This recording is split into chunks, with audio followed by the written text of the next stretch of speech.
Hey guys, welcome back to TomGirl episode 9. We are here with former tennis player turned photographer Andrei Duman. Stay tuned. You're tuning into the destination for TV superfan discussion, AfterBuzz TV. And now, let the buzz begin. Picked this song for you because your adventures just inspired me to live out loud. So I thought this song sang played to your personality. Hey guys, welcome back. We have a great episode here for you today. I have one of my all-time favorite photographers, Andrei, here. Well, thank you. Thanks for that. I appreciate that. Yeah, thanks for coming. Thank you. First of all, can you tell everybody where to follow you on social media? Yeah, Facebook, just look up Duman Gallery, and Instagram, I think it's Duman Gallery, and Duman Gallery LA, and Twitter's Duman Gallery. So just look up last name and gallery, you'll find me. Awesome. All right, so before I pulled a bunch of your photos. So for those people out there who aren't familiar with Andrei yet, and trust me, you're going to get really familiar, want to look at all this stuff after this. We'll show you some of those photos in just a little bit. But before we get there, it's fascinating to me too, because you have quite a history before finding photography, because you were a former semi-pro tennis player, investment banker, and you grew up in Romania, correct? I know. So tell me about your past. I speak about this to my wife a few times. It feels like I've had 4 or 5 lives so far, because it feels like such a long time ago, but it's still my life. Born in Romania during communist times, and had that whole fun of dealing with communism and the fall down of the revolution and all of that funky stuff. And then my family moved to the UK, so I got involved with the whole British things and tennis, and I really got heavy into tennis. I started tennis when I was in Romania, actually, but really started taking a lot more, and just progressed with undergrad and masters, and then started tennis and kept playing and went around the world, and it's interesting. So how long were you on the road playing tennis? Quite a few years. Again, it wasn't fully professional because I was still at university, I was still in school, so I was traveling. My school actually compressed all my lessons and hours, so I could go and practice in the afternoons. On weekends I would be traveling around the country or going international tournaments. So that's really where my love of travel kind of started. And the thing about tennis as well, when you're really starting out and you're trying to get those first international points, you have to go to these really far off places. You don't go to the strong tournaments like Germany or France, or you have to go in the middle of bloody nowhere, like Syria. I went to Syria, I went to Brunei, I went to Tunisia, where you're hoping that the standard's going to be lower. There's still international tournaments and you can get your first few points. So I love that, because I was there on my own, and I was young and experiencing all these amazing cultures and things at a very young age. Was one of those trips most memorable for you, or is there one that stands out in your mind? The one in Syria. Again, given the horrors of what's happening right now, it's in some ways I'm kind of glad that I saw Damascus in its glory of how wonderful it was, and the bazaars and the food. I was a very picky eater, so I really basically starved when I was in Syria. But the smells were amazing, and pistachios. But I remember the hotel was right next to a mosque, and again, I wasn't too familiar with the religion per se, and I didn't get to sleep much. They wake you up in the morning, and, but it was wonderful. It's part of the culture. It's part of really feeling feeling that heartbeat of that country and the people. So I loved it. So then, did you start doing some photography when you were on the road then? Is that when you first started, or was it not till later? Well, I had 2 or 3 really big loves in my life, and that was travel, technology, and probably cars. So I was always fascinated with technology. What was the newest thing that was coming out? I always wanted to know every little nook and cranny of it. And part of that was also cameras. So my first ever photography device really that I was fascinated with was, and I've said this before, I'm sure people are bored about it, but it was a Sony Ericsson phone. And you can get this attachment that you stick on the side of it, and I remember distinctly, it was 0.8 of a megapixel. And it was revolutionary. It was like, and this was in 2000. Yeah, 99 or 2000, and it was just insane. First of all, how terrible the photos were, and you couldn't really tell what you were shooting, but it was just such an advancement. And as you do with technology, you just keep building on, and you buy the next thing that comes out, and a point and shoot that was 3.2 megapixels, and that was a huge leap. And you just keep buying new things, and the more I traveled, the more I was fascinated with trying to capture that. Especially I was traveling on my own a lot, so I had the time to shoot. So then you, after tennis, and you went into investment banking? Yes. I made a decision to quit tennis. Tennis is trying to make it as a pro is in my opinion the hardest individual sport to do it at. It's very lonely, a lot of traveling, it's very expensive. I mean, a lot of players, even that are outside of top 100, they barely break even, and you will never ever hear of them. And what do you do after you finish tennis when you're 27? You don't have an education, you don't have... So anyway, long story cut short is I wanted to go to school, and the schools in the UK are not anywhere near as good in terms of scholarships for sports like they are in the US. So I did my undergrad in economics, and then I did my master's in finance and investment, and my dad was an oil trader, so I kind of just followed that train into investment banking, and I started out in London. So then tell me how you transitioned from that to the photography.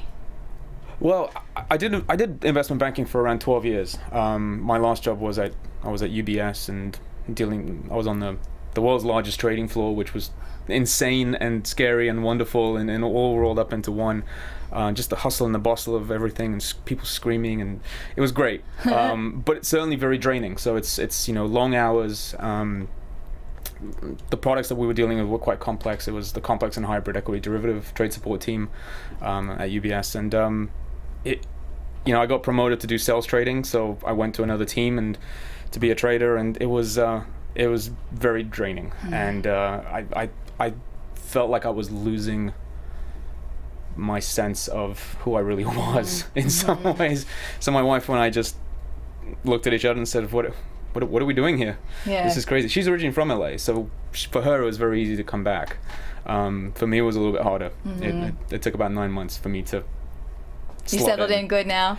Yeah, and it was and we, again, I talk about this to with my wife, but it was literally a light bulb moment, because I was so wrapped up in the bustle and the hustle of investment banking and New York, and everyone's running and it's just crazy, whereas LA is so much more laid back, and the mentality of the people is very different, a lot more chilled out, and I was struggling with that. I was struggling with what I really wanted to do, and I remember it was December time, and I rented a car, and I had the roof down, and I was in flip-flops and a t-shirt, and I was like, going on PCH, and I was like, you know what? This is it. This pretty is darn good out here, yeah. And I haven't looked back. I mean, it's an amazing place, and there's no way I'd ever leave it. So now, did the photography, because I think I read that part of that investment banking gave you your funds to be able to go travel and start taking these photos. Is that how it started, or how did you transition into photography? Well, keep in mind that I just, like I mentioned before, I love traveling from a very young age. Last week I actually hit 80 countries in total. So I only know that because I'm doing a story, so I had to count them. Not that I'm checking off every time, but I always love to travel. And with investment banking, granted, you're not going to be necessarily a millionaire like everyone thinks. Money was decent, but equally importantly was the fact that, especially doing what I was doing when I was on the trading desk, they actually force you to take 2 weeks off at one time. The idea is, if you hide a trade, it will show up in those 2 weeks, as opposed to if you go for 1 week, you can still bury it somewhere. So the fact that you had to take 2 weeks off, you couldn't check your phone, you couldn't check your emails, it just gave me that luxury to go, you know what, I'm not going to go to Mexico, I'm going to go Papua New Guinea, because it's further away and I had more time. So that also helped. So I really started pushing my locations. And also with photography too, it's a very not inundated. There's a lot of amazing photographers out there, and everyone's shooting within reason fairly similar things. And I was very conscious of that from a very young age. I wanted to do something different. So I wanted to go to these extreme locations, something off the beaten path, something you don't really see very often, and try and bring that back. And that's why everything kind of worked out, that I could go to these far off places and do the research to shoot it. It had to be quite a difference. So you're talking about the chaos of the floor and the trading, and I read one thing where you talked about being in, I think, a canoe or a boat waiting for the sun to rise in pure darkness. Yeah. Like, what contrasting lives right there. It is, but they're both stressful in their own way, and they're both rewarding in their own ways as well. Everyone talks about how horrible banking is, and especially the investment banking side. Maybe it's a little bit less now, but you get different rewards when you're traveling and you meet these amazing people around the world. I met some amazing tribes. The particular location was Inle Lake. I went there specifically in Myanmar to Inle Lake to photograph the leg rowers. It's the only place in the world where they row with their legs. And it's just, I went there at 4:30 around 4:30 in the morning, pitch black. We got my poor guide had to come with us, pitch black on the lake, and you just wait for the sunrise to come up. And these guys are already rowing, they're already fishing. Little things like that. And again, not a regular tourist may not necessarily do that. You have to do the research to know the places, the time, how do you want to go about doing it, and that's how you can get the shot. There's no guarantee of it, but it gives you more flexibility to try and sort of get what you want. And on that trip, didn't you travel 3 different ways? I think it was by plane, boat, car, like different options. Yeah, because again, the main reason why I went to Myanmar was for the leg rows and also for the tattooed women. So the tattooed women is one of the only places in the world where they used to tattoo their faces. And it's this very remote section of Myanmar. It's all the way in the northeast. It's called the northwest. It's called the Chin State. So you have to get there by plane. Then you take a car and a bus, and then you go for like 2.5-hour boat ride up the river to get to this tiny little village. Really, it's not even a village. It's just a collection of 3 houses, and they're all sort of scattered around. So, again, you go to these places and you experience it, and you feel the pulse of the people, and you don't see that every day, you know. You have to make that effort to go and find it, because it is there.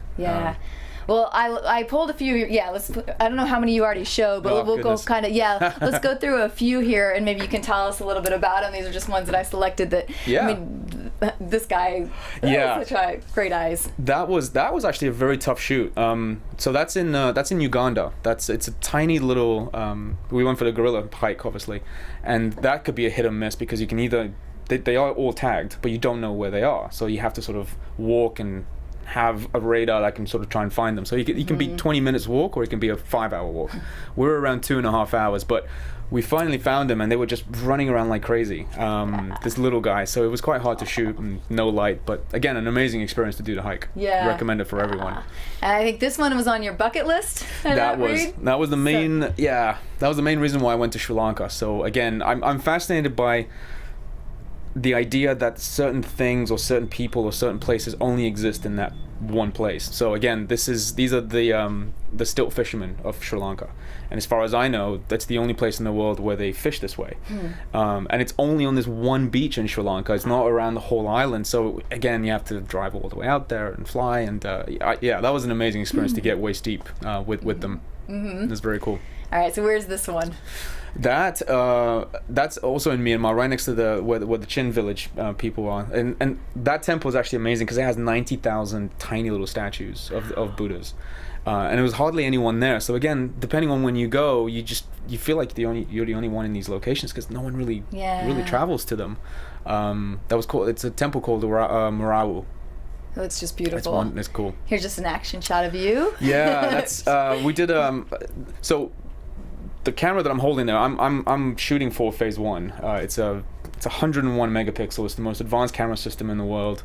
It's an absolute beast of a camera. It's heavy and amazingly wonderful to sort of photograph, because you get images that not many people can really get. It's 101 megapixels. The processing power is phenomenal. And that was in Cuba. We went to Havana, one of the few boxing places where you can actually walk around and talk to the boxers and sort of get an idea of their lifestyle and their training rituals. And it was cool. It was very cool, for sure. I love this one. That's again, that's part of the same trip that I did. That's in Jodhpur, and this is the Blue City in Jodhpur in India. And it's just a maze of different shades of blue that you're just walking around. It feels like a completely different world. I mean, everything looks the same in some ways, but very different. And just having the contrast of, I was trying to find sort of people that had contrasting colors, so like red or yellow, as they were going by these blue buildings, and I managed to get the kid rolling down and that pink ball as well. So they just happened to come through right as you're. That's great. That one he was just running through. Oh yeah, we talked about this one. That was the fisherman. That was really cool. Oh yeah, so this is your gallery. Yeah. So I have a gallery in Woodland Hills. It's a unique gallery. Won Design of the Year actually last year, because it's beautiful. And I'd love to take credit for this, but my architects did an amazing job of the pieces are actually hanging off the trees themselves. So it feels like it's a very organic space, and I wanted it to be open and fluid, so people can walk by and sort of wherever they turn, it's something different. I didn't want to have any continuity to it. So it's always sort of, you never know what you're going to bump into, really. So it was a conscious decision. Yeah, that's how I got you in here, because I randomly I walked in there because I saw one of your other photos in the mall across the street, and then came over and was and yeah, I loved the gallery. Like I just felt like I had gotten transported to all these different, and like you said, each place I turned, it was like a different world that sucked me in, and the visuals were just so striking and stunning that it was and it's a conscious decision as well on my end that I didn't want to have any LA images. In fact, there's only one or two. I think the one that the one you liked was the one in Manhattan Beach, and the other one that I have is the Disney Hall. But there's a conscious reason I don't want to show people necessarily something that they're familiar with. I want to show them something totally different, like the Stiltman. We get people all the time saying we've never seen that before, we didn't know these people existed, and that's really my goal, is if I can help change someone's mind to go, oh, maybe I want to do that, maybe don't be so scared of travel. I think there's a lot of people that are very worried of just going to the same place, and they'd rather stick to that. I want to push them outside of that. Love that. This one, it took me a while to see what it really is, and then it's fascinating. So this is actually probably one of my favorite images I've ever taken. I've been wanting to shoot this for about 6 years. It's a kind of a unique location in Hong Kong. It's a bit of a hike and a trek to try and find it, because it's just the whole Hong Kong is just so cluttered in terms of buildings. But I was on my back. This is at 2 a.m. We had we were spending one night in Hong Kong, and then going off to India and then Sri Lanka. And I was jet lagged like crazy. I dragged my wife out. We ended up getting here around 2 a.m. And I knew exactly how I wanted to frame it. I was on my back. I had the camera like right on my face and just shot straight up. So yeah, this is a complex building. And the sky, this is a long exposure, so it's around a 45-second exposure, and it's just all the light pollution that you get from the city. This is not, the sky isn't made to look that color. It just is. It is what it is. Oh wow, so that's really how it looked too. Yeah, absolutely. Wow. It's just everything's so bright. Oh, this guy I love. Yeah. So my first ever safari that I went on was went to Kenya and Masai Mara, and then we went to Tanzania, part of the whole Uganda trip as well. And this was the first time that I just recently bought a 500mm lens, so it's quite a big, hefty lens with a 1.4 extender, so I was getting around 620 or whatever the math is. This is the first set of images that I took. I noticed this tree as we were driving, and in Kenya you can sort of drive wherever you want. In Tanzania you have to stick to the roads. But I noticed this tree in the distance, and I saw something ruffling around a mile away. So I asked the driver to go up there, and it just happened to be a lioness that she just fed. We could tell that her belly was quite fat, but she made a kill in the middle of the night, and she was just resting away from the sun and away from the ants, and yeah, I got really lucky with this one. This is one of my favorite, and it's a gallery favorite too. Yeah, she looked like you said, she just looked so peaceful. Yeah, but then she's so powerful that I think the contrast of that is wonderful. And you can get we got fairly close to her. I mean, she didn't really care. She ate, and she was belly full and just wanted to be left alone. But it's great to see that you could stare her in the eyes, and it's quite an amazing feeling. Again, something you don't get to do very, very often. So it's quite nice to connect with nature that way sometimes. Yeah, this is the Bagan temple complex in Myanmar, which again it's one of the most visited places in Myanmar. It's almost like you have to do it.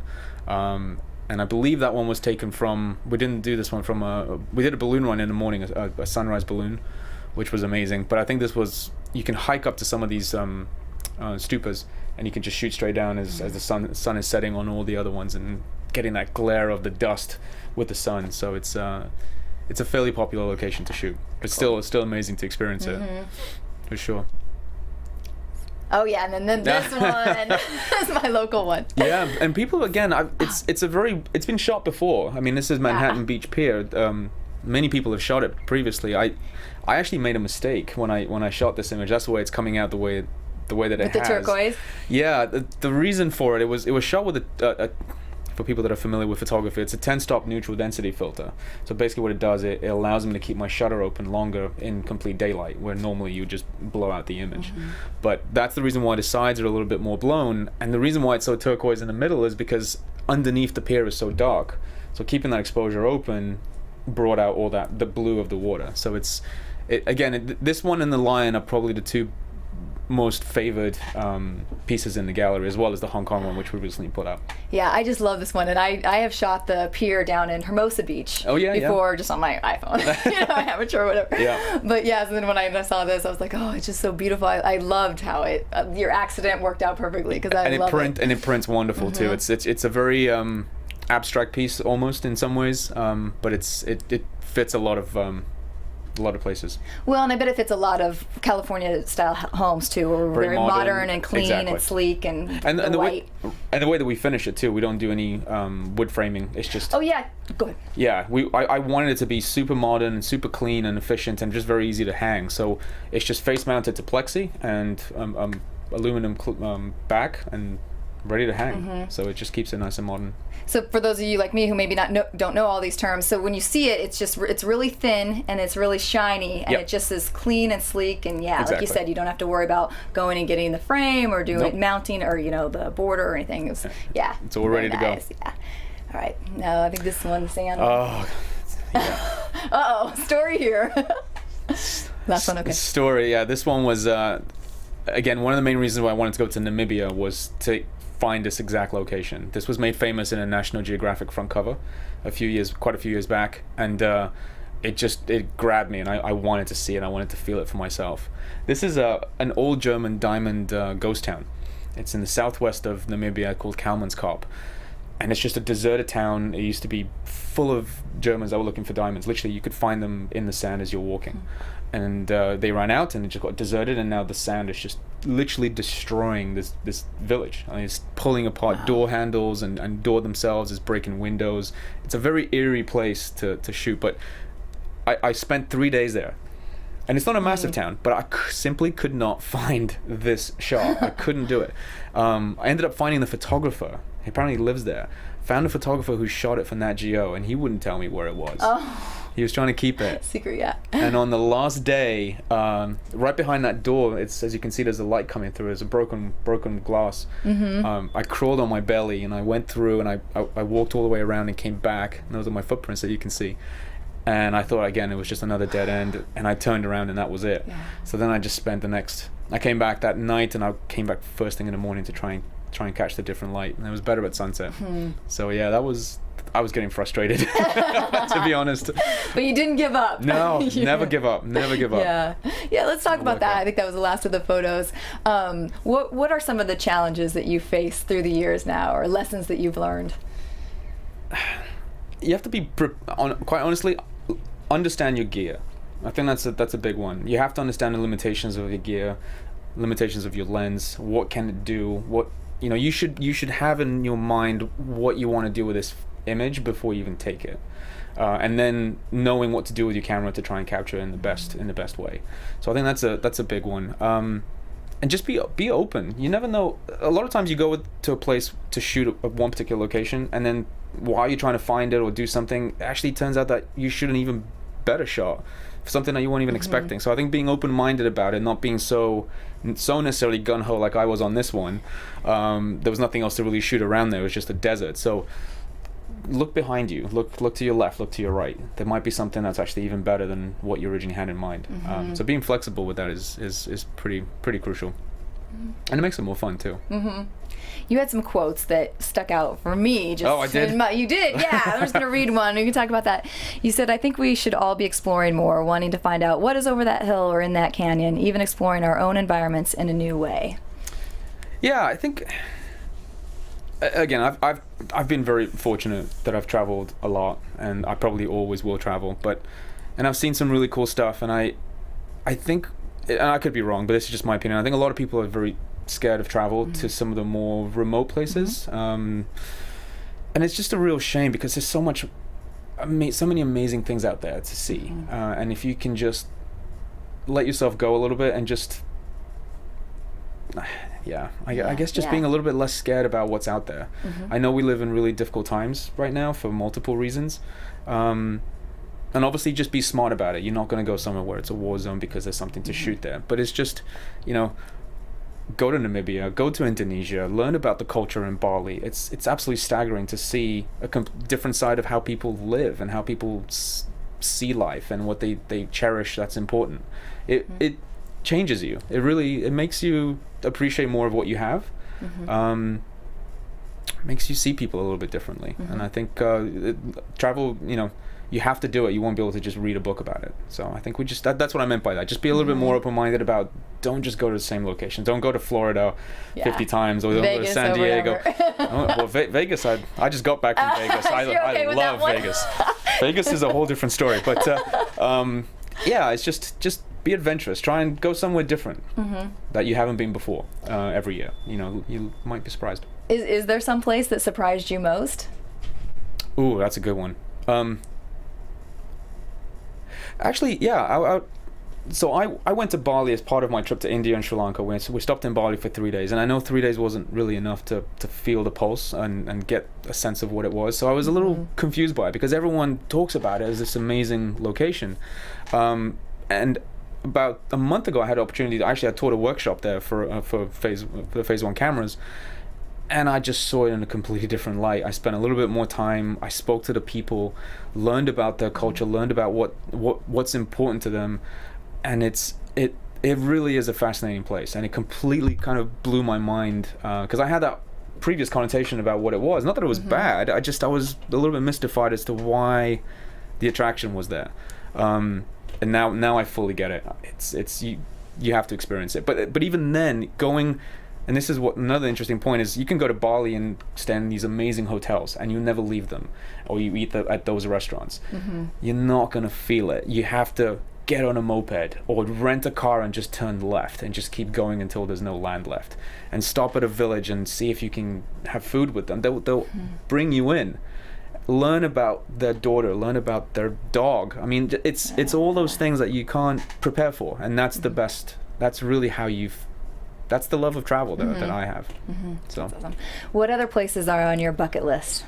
Well, the problem is as I tick off some of my bucket list, I had another 4 or 5. So it's just constantly growing. My bucket list, there's Komodo Island. I really want to do. Love to shoot the dragons in Komodo.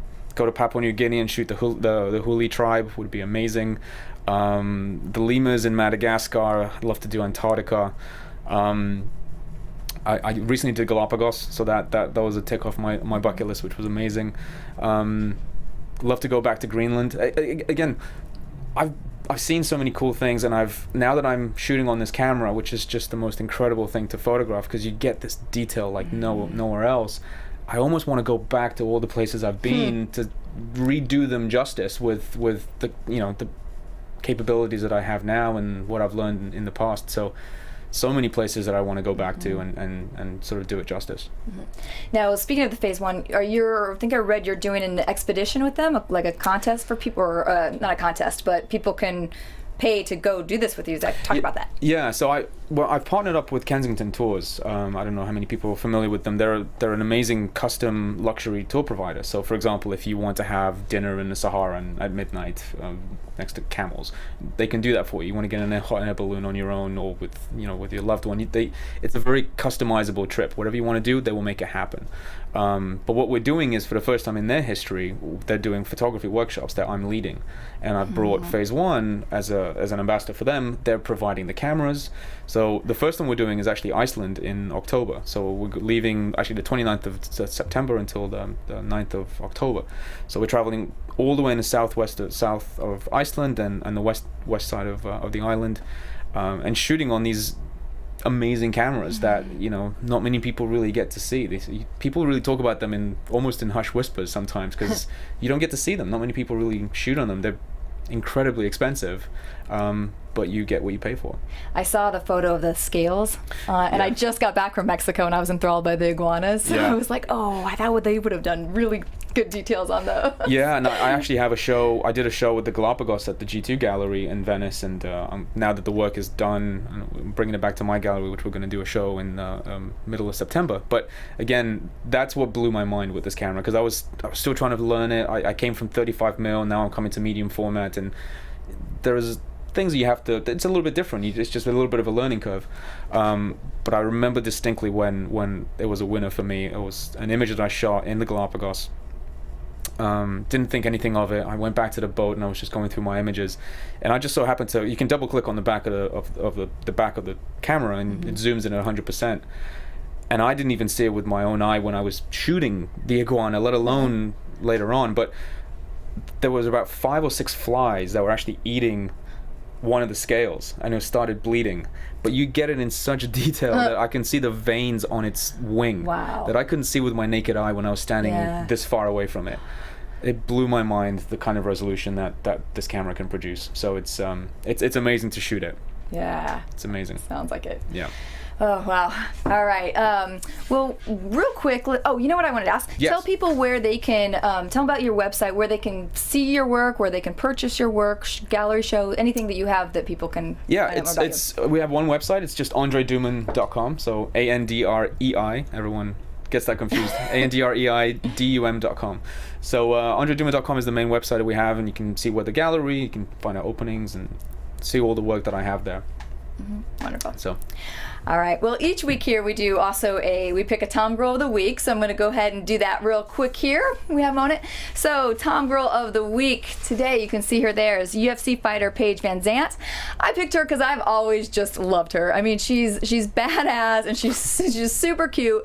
So besides being the fighter, she has a fitness apparel line with Reebok, and currently right now this weekend, or not even this weekend, right today and tomorrow, she is riding motorcycles with Harley Davidson, and they're riding the motorcycles to the X Games, so you can follow her on her on her social media, so cool. And it's really cool to see. Wow, goodness me. Right? That was a transformation. Right? I was not expecting that. Exactly. So we're picking her. So follow her social media, and you guys can see her fun little posts about the ride with Harley on the way to the X Games. Very cool. There we go. Okay, we have a couple more minutes. Just want to ask you maybe advice you have for people who want to get into photography or doing things like you do. It's tough, but also very rewarding. Again, like I mentioned, we live in a digital. I think we live in. Let me go back a little bit. I think photography is, of all the arts, I think is the most difficult to necessarily appreciate. Just because there's been this massive explosion of everyone that can buy an SLR. Everyone can buy a really good camera now for $700. Back in the day, you had to spend $10,000. So I think that explosion has definitely made everyone feel like they can be a photographer as good as anyone else, as opposed to being a painter or being a sculptor that people think have a lot more skill that you have to take to partake in. Even in my gallery, sometimes we get people saying, I can take that photo on an iPhone, and that's okay. I love that challenge. Let's go to Africa and see which one you can get closer to the lion. But it's understand your gear. Again, I mentioned that before. It's really crucial to learn your gear inside out, know all what it can do, what it can't do, because that's gonna really be a huge factor in the field when you have to think really quickly. And that's going back, and love doing helicopter work, so I love aerials is probably my favorite, where you have to be so reactive, you have to make tiny changes all the time. So if you don't know that gear, you're gonna miss the shot. Be open to traveling and trying understand what you're trying to capture with that image before you hit that shutter. What am I trying to say with this image? And sometimes it works and sometimes it doesn't, but you should always have that message. And how does the gear for us newbies out there differ from your aerial photography to other things that you shoot? It's the same gear. I use this. It's just using it differently. I use the phase 1, but again, because you're moving and the helicopter. So I shoot with the door off. So I'm literally hanging off the side of the helicopter, the door off, and I speak to the pilot literally like this, and I say, all right, let's pan really hard, because I want to shoot straight down. So when he's doing that, my altitude is constantly changing. The wind speed is crazy, so I have to fight all the time to keep my camera level. So you have to increase your ISO a little bit. You have to increase your shutter speed as opposed to being on a tripod when you're shooting landscape. So knowing that relationship between your aperture, ISO, and shutter is even more crucial when you're doing aerials, and that's why I love it. Have you had any accidents during this? Like any stories like that? Thank God, no. But no, I haven't lost. And that's the thing. A lot of people I've spoken to that have done helicopters, they've lost a lens cover, or they've lost a camera. No, thank God, I'm going up next week. But no, I haven't. Whatever this wood. I haven't lost anything. But again, I'm very very meticulous. So I do a lot of planning before I get in the helicopter. I know where all my stuff is. I know when I can change it. I tell the pilot to hover still, so I'm not panning when I'm switching anything. It just comes with being up there plenty of time and knowing what's going to happen. Yeah. So. Well, wonderful. Well, thank you so much for coming today. I love your work, so I can't wait for you to go through your bucket list so I can see all the next photos. Coming. There's absolutely more coming. That's great. Tell everybody one more time where they can follow you at. Please follow me. AndreiDuman.com is the website, and go on social media and just look up Duman Gallery and you'll find me.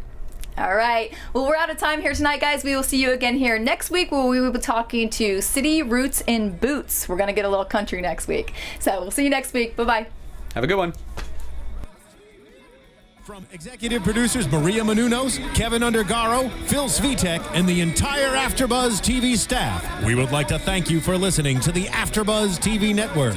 To watch or listen to other after shows and post comments or questions, be sure to visit AfterBuzzTV.com. I'm Sir Richard Wentworth, and this has been a presentation of AfterBuzz TV.